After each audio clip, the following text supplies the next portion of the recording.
Hi, this is National Master Dan Heisman, and we're here with another video to help you improve your chess game. Hopefully you've subscribed to my channel, Dan Heisman Chess. We've got almost 250 videos now covering every aspect of chess improvement. So if you find that there's something on the channel that's missing, let me know, but I think I've covered pretty much all the biggies. All right, today we're going to hit the trifecta.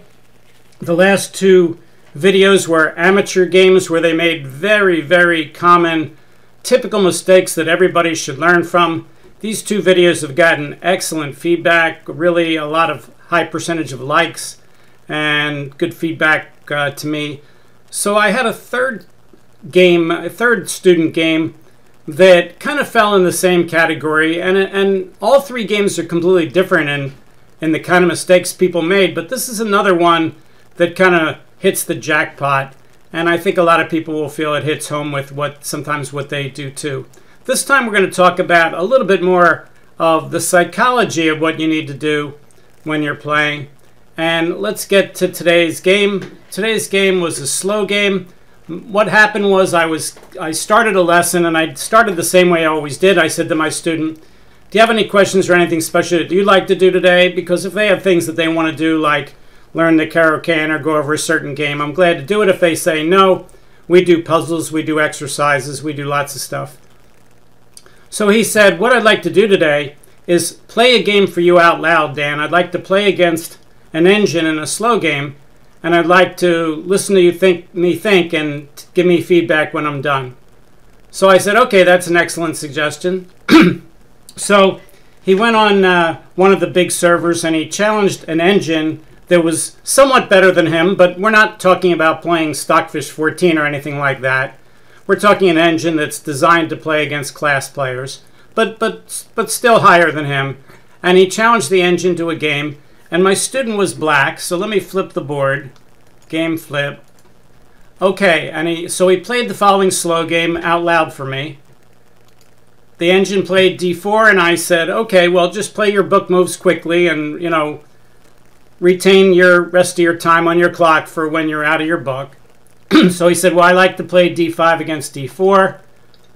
Engine plays knight f3. He said, when people do that, I like to play knight f6.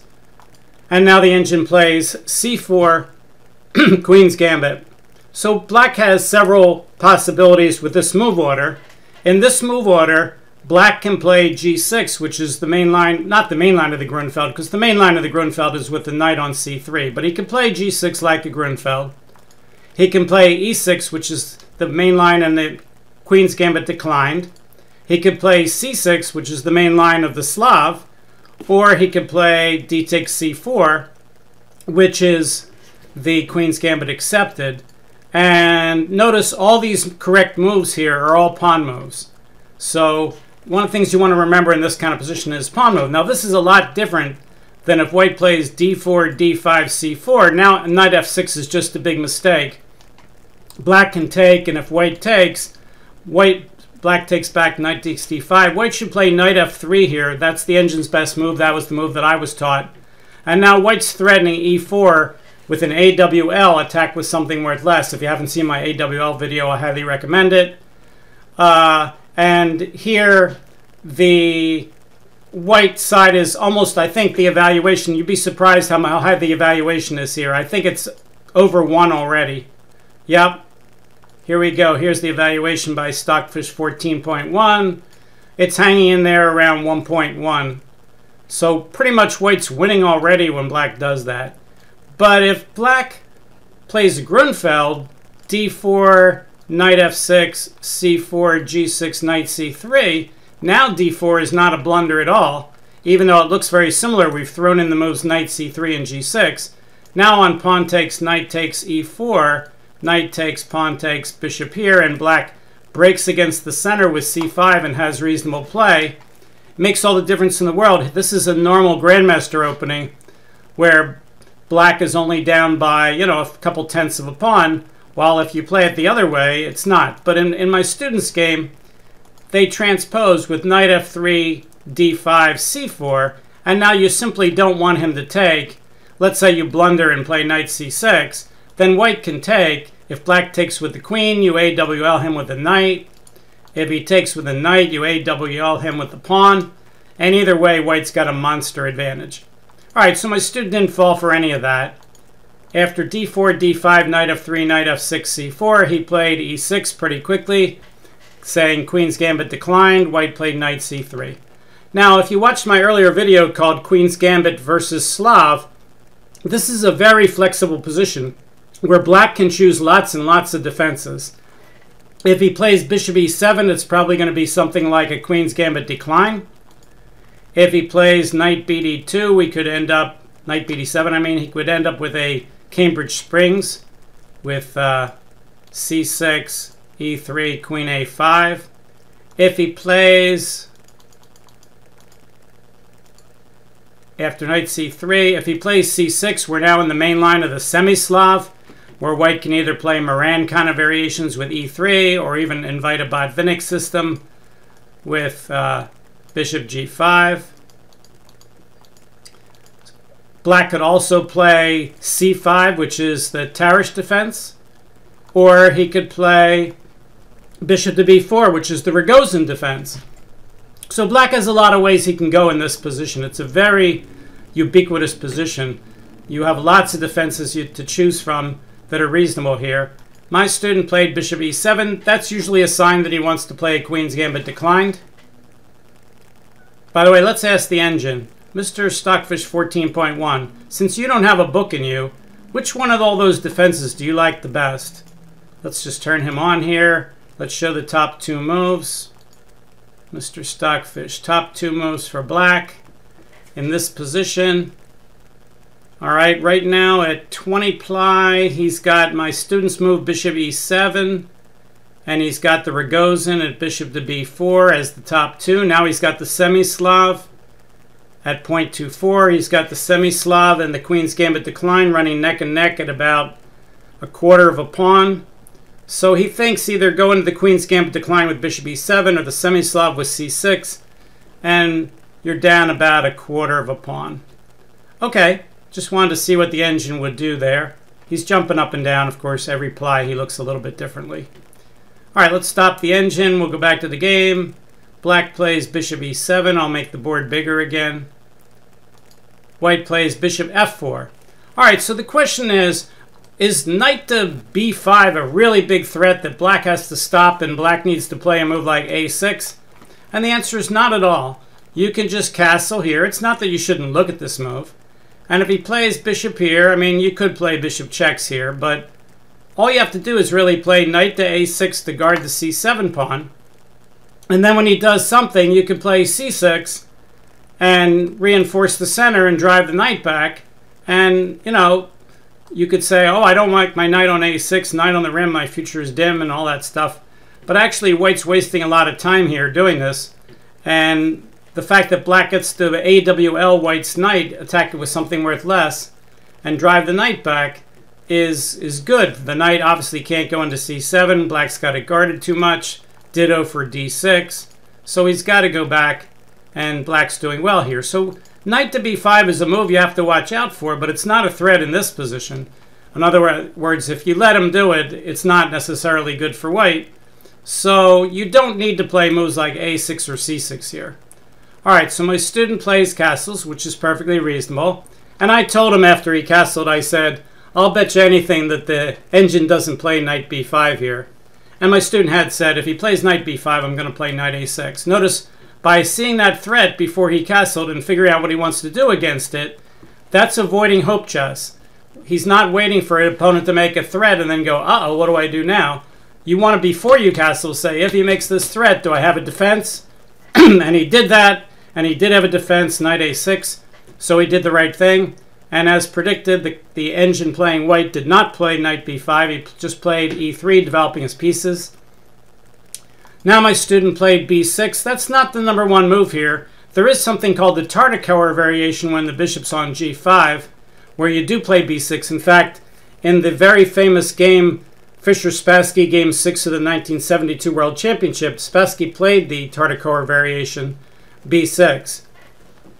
But here it's a little bit different. Again, if we bring Stockfish in and look at the top couple moves, We see knight bd7 is there. If knight bd7 and white now plays knight b5, Stockfish says now you can play something like a6. If he tries to take on c7, Stockfish says you could either interfere with the bishop here, or you could play check. Either way is good for black. For instance, pawn there. If he takes with the pawn and hits your knight, you check. If he gets out of check, you hit the knight. If he takes the rook, you take the knight check. He has to move the king. And this knight is going to have trouble getting out. And the king is stuck in the middle. And it's very complicated. But if black plays perfectly, we have a minus 8.5 evaluation here. All right, let's go back to the game. So in the game, black plays b6. And we could see that's a reasonable move. It wasn't one of the best two moves. And white continues his development with bishop there. Normally when you play positions like this, after bishop b7 castles, what you want to do is you want to get the knight to d7 either here or on the next move and take this pawn and then break in the center with c5 and break up the pawns so that white doesn't have as much of predominance in the center. So for instance here, pawn takes, bishop takes, knight here. If white tries a move like e4, which looks strong because he's threatening the center, well, thanks for the free pawn, so we can't do that. It's not a, that would be a counting error. Let's say he threatens that move first with a move like queen to e2. If a6 and then e4, we can hit the bishop. If the bishop comes back, there's our break move, breaking up the pawns. We're not worried about a move like e5, knight d5. And a lot of people here are like, oh no, he can play bishop takes pawn check. But bishop takes pawn check just loses the bishop.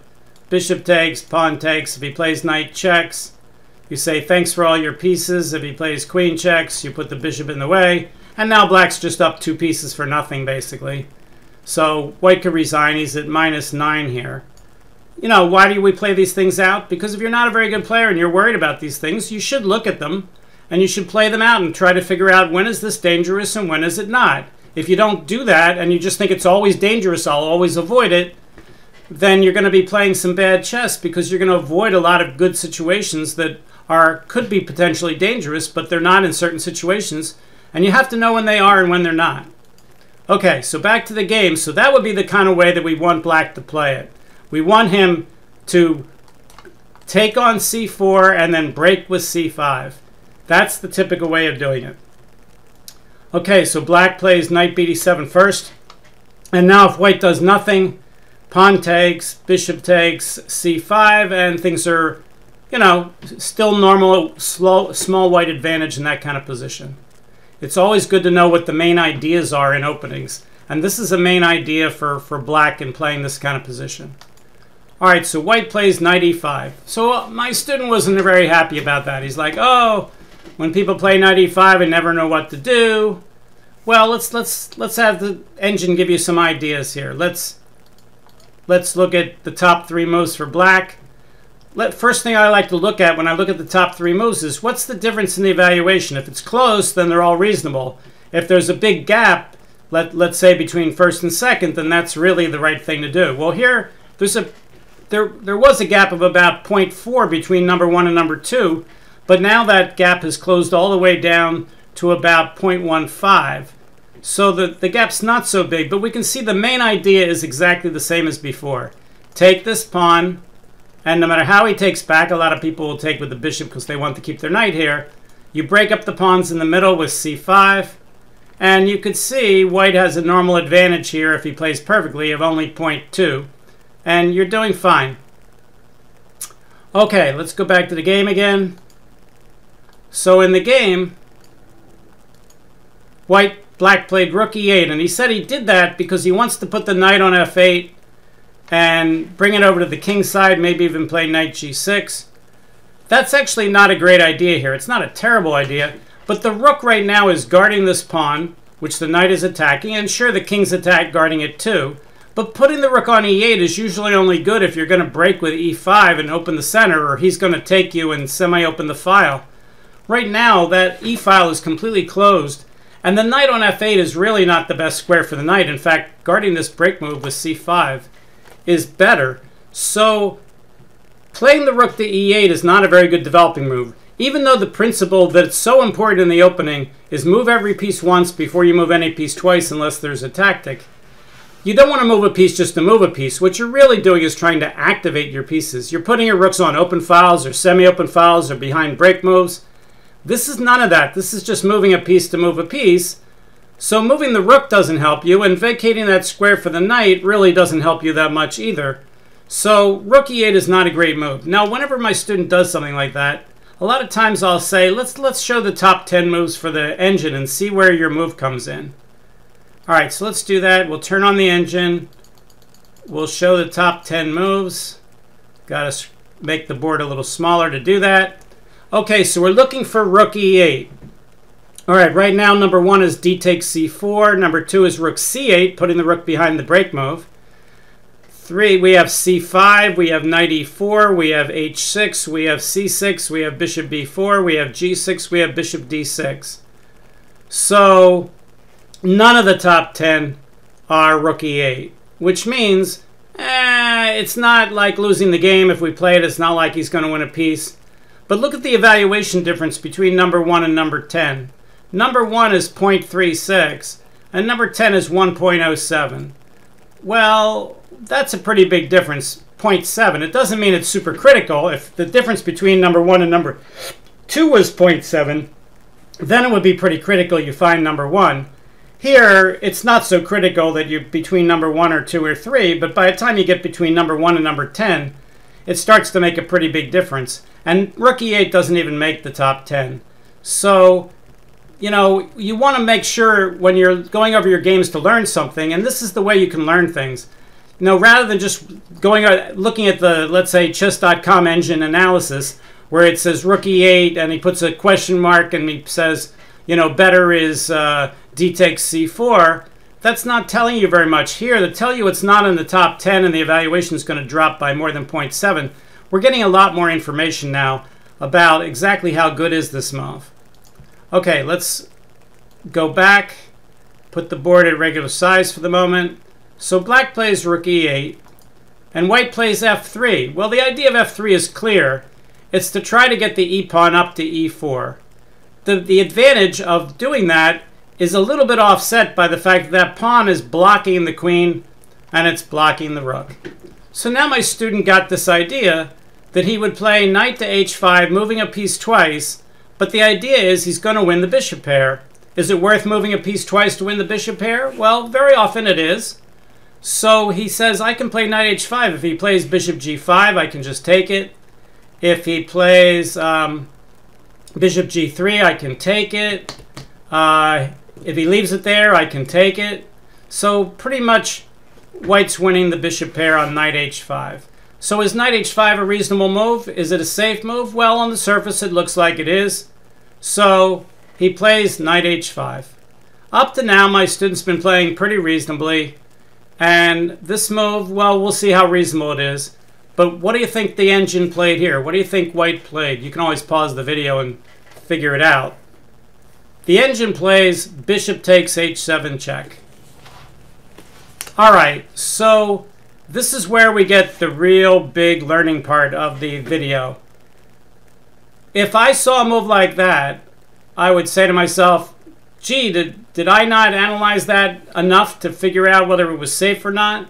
And then I'd say, well, let me figure it out. First of all, he's taking a pawn with the bishop. If I don't take him, then he's going to be up a pawn. He's pretty much winning. So unless king takes h7 gets checkmated right away, I'm pretty much going to have to take that and hold my nose and figure out what's happening. Well, here, after king takes h7, the king is overworked and he's guarding the f7 square. And white can play knight takes f7. Now, if this black rook was on c8, that would be the end of the game and we can't take the bishop. Because after king takes h7, knight takes f7, the queen would be trapped. But here the queen's not trapped. So white's getting 2 pawns for the piece, and he's loosening up the black king. But that's not the learning situation here. The learning situation is when my student allowed this move, his demeanor changed completely. He assumed, I mean, if he was playing Stockfish 14 and not an engine that's programmed to play much, much, much weaker, he could say, uh-oh, if I allowed Stockfish 14 to do that, this game must be over. But he felt that way even though he was playing a greatly inferior opponent. And not inferior to him, but, you know, not programmed to play perfectly. And he just looked at the board and said, okay, I guess the game's over. I mean, I'm not exactly quoting him, but that was basically what he said. He said, oh, I didn't see that. I guess I'm losing. All right, I'll play a couple moves, and I'm glad you got a chance to watch me play, Dan, kind of thing. So he fairly quickly played king takes h7 without really even analyzing. He didn't even stop and say, if I play king h7 and he plays knight f7, where am I going to put my queen? He didn't even look. He just kind of said, oh, yeah, I'm probably losing now. All right, I didn't see that. All right. And he plays king takes h7 fairly quickly. All right, so the engine plays knight takes f7, and my student is still sitting there saying, all right, well, this is dead lost, and I guess I don't want to resign yet, but I'll play a couple moves. What he really should be saying is, all right, I don't really see any big attack here. The only pieces near my king right now are the knight and the bishop. And where's the best place to put my queen? Does it make a difference between going queen c8 and queen b8? And he should spend some time looking at both of them. Instead, he said, all right, well, I guess I got to move my queen. I'll play queen c8. He's not even checking to see if b8 is better than c8. He's just kind of picking that move fairly quickly. Okay, and now the engine plays queen d3 check. Okay, well, that's a logical move.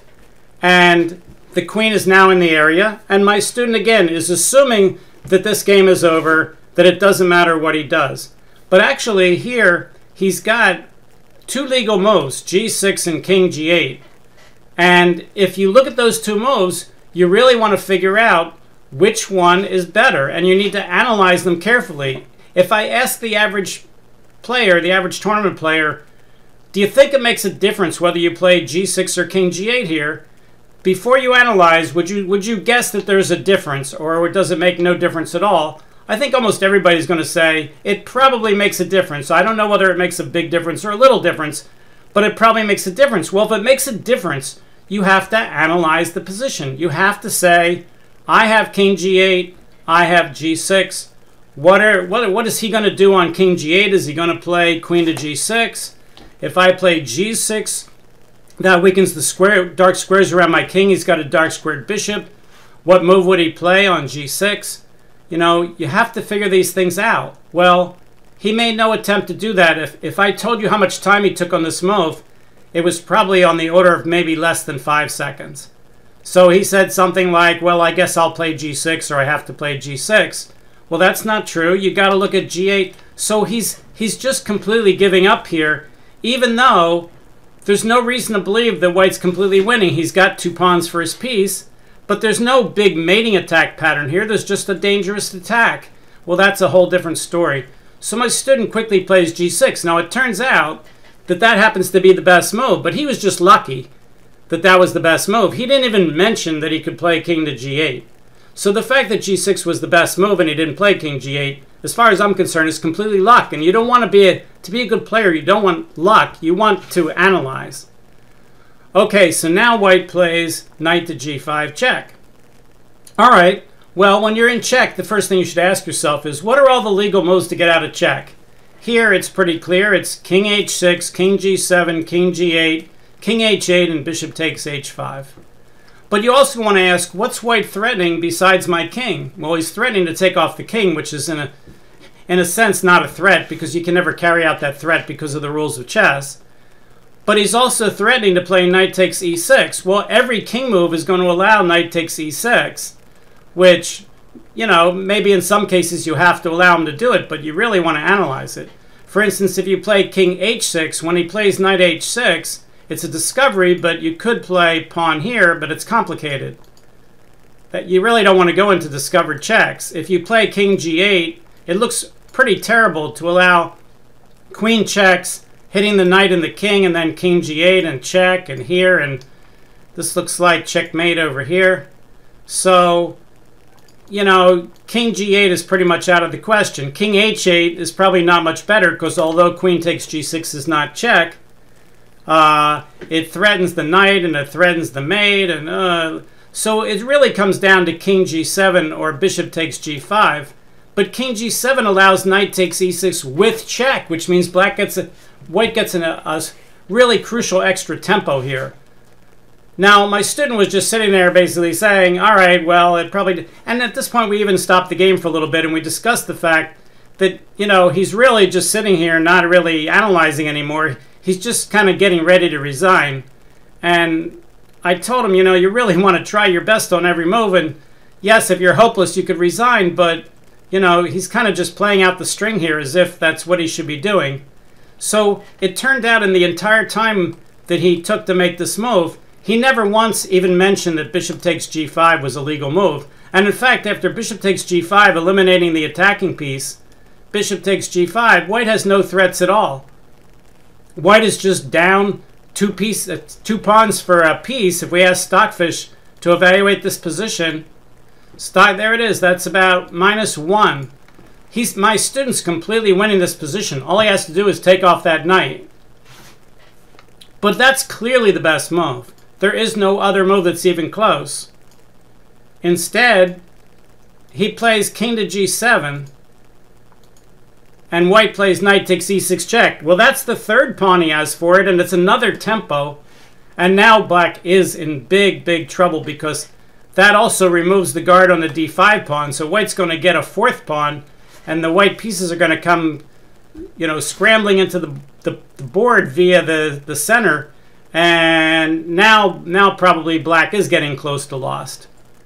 All right, so black played king f7, hitting the knight. And white says, go ahead and take my knight.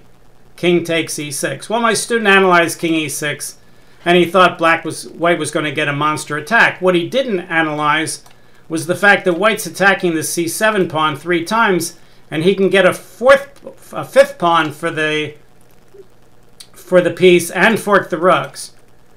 So he decided that king takes e6 was too dangerous. He said, let me just get my knight out of the way and get my queen in the game. And now white takes the pawn, forking the rooks, which he didn't see. And in this position, the engine now has white up by, I think, 8 pawns. Yep, 7.5. If it looks a little deeper, it'll be about 8. 7.8. Okay, so white's up by about 8 pawns, and my student properly resigned. What's also interesting is, if the engine had taken the other way, which is not as good, you wouldn't resign here. In fact, believe it or not, black's better. In this position, if he had taken the wrong way, you can just start trading off the pieces, and even though white has a million pawns for the piece, it's not enough. Knight takes, bishop takes, pawn takes, knight takes, pawn takes. Now he's got these doubled isolated pawns, these double pawns. But black's up the bishop, and his king's okay without all the minor pieces harassing him. Bishop f6, and look at that evaluation, -1.3. Unfortunately for my student, the engine took it the right way, and he didn't take it. It's amazing that if he takes this way, that white is up by 8 pawns, and if he takes this way, black is up by 1 pawn. That's how critical it is, and when you play humans, they make this kind of mistakes all the time.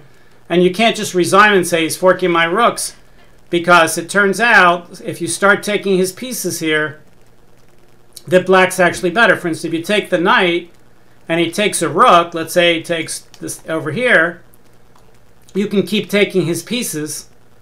And when he takes over here, you can take here, and now you have 3 pieces for a rook. And even though he doesn't have those isolated pawns anymore, black's just killing white here with 3 pieces for the rook. So the computer took the right way. You know, the computer was programmed to play much weaker, but in this particular move, the computer played the right move. But the whole game really changed when white played bishop h7 check. Bishop h7 check. Let's show the top 5 moves. Let's show the top 6 or 7 moves here. So bishop h7 check does make the list. Right now it's white's 3rd best move, 4th best move. fifth best move. And it's not that much. I mean, the best move is about even. Bishop h7 is as we said, maybe minus 0.7. So he loses about 6/10 of a pawn. But the psychology of him doing that, and what happened in the game, was that white basically just panicked, started playing fast, and said, all right, I overlooked that. He's just winning. I'm just going to lose. And, you know, again, if he was playing Stockfish 14 and the Stockfish 14 did stuff like this, you could bet that it would be disastrous. But when you're playing humans, you're playing lower engines, you just can't do that. So the big thing coming out of this game is white just panicked. He stopped analyzing. He got a very hopeless feeling, and he just started playing fast. And even though the computer said he was perfectly good and he had, you know, if he had played a move like bishop takes g5 here, he's just way better. But he never even looked at that move. He just assumed the white's attack must be winning, or else the engine wouldn't have played this. And he gave up the game. And if he had been playing a human, he might have assumed the same thing if the human was higher rated than him. Well, you know, there's a lot of humans that are higher rated than my students who are nowhere near Grandmaster. And they do speculative things. And a lot of times it works if their opponent panics. But you have to play good defense. You can't just play good offense when you're playing chess. All right, I hope you enjoyed today's video, got a lot out of it. If you enjoy the videos, please tell your friends about my channel, Dan Heisman Chess. And of course, you can like the video or subscribe to the channel. See you next time. Thanks. Bye.